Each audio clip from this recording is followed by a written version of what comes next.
By 1995, video gaming had grown past its status as a kid's toy to the point where even doctors could be avid gamers. And it was in that year that 3 recent med school grads decided that they would try to make their own game before they went off into medicine. And so Ray Muzyka, Greg Zeschuk, and Augustine Yip founded their own company in Zeschuk's basement. And over the years, that unlikely startup has grown into one of gaming's most fabled studios, with a name that has become synonymous with narrative excellence. BioWare.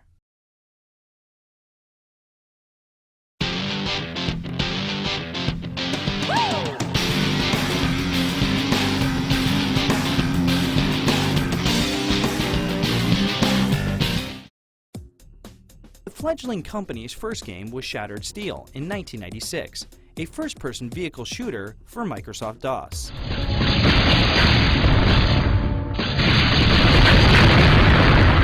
While BioWare tried to promote the graphics of the game, highlighting deformable terrain especially, the title also boasted a complex backstory. In an age when many shooters simply gave the player a gun, this level of in-depth context was unusual. It would grow to be the company's defining trait. After Shattered Steel, Muzyka and Zeschuk wanted to continue on to the next game. But their founding partner, Augustine Yip, decided to go back to medicine and left the company behind.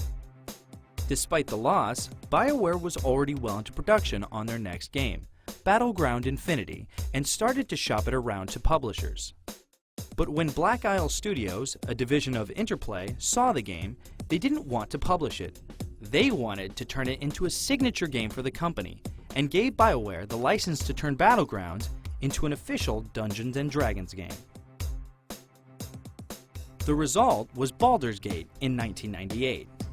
Taking place in the Forgotten Realms setting of Advanced Dungeons & Dragons 2nd Edition, the game stayed true to the spirit of the grandfather of all RPGs, with every move, attack, and spell calculated out exactly as they should.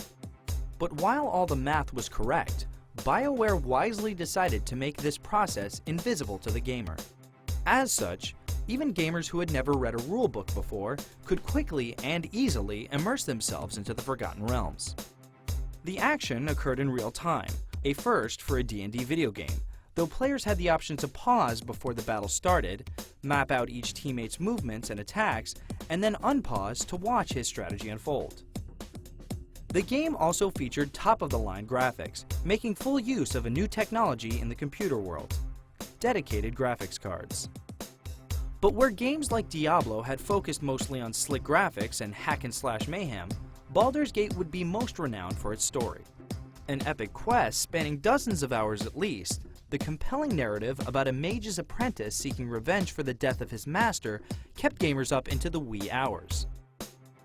Side quests, too, were each given context to make them as interesting as the main quests. Plus, fans of D&D would also get to meet and interact with famous characters from the setting, making it a wish fulfillment for many gamers. And even though the graphics today look dated, to this day the story is often cited as one of the finest in gaming history. And if this wasn't enough, the game offered multiplayer, allowing friends to band together into their own team and play through the entire quest. It was the first computer RPG to do so, and it allowed the game's popularity to spread quickly since a hardcore gamer could help his less experienced friends along in the story.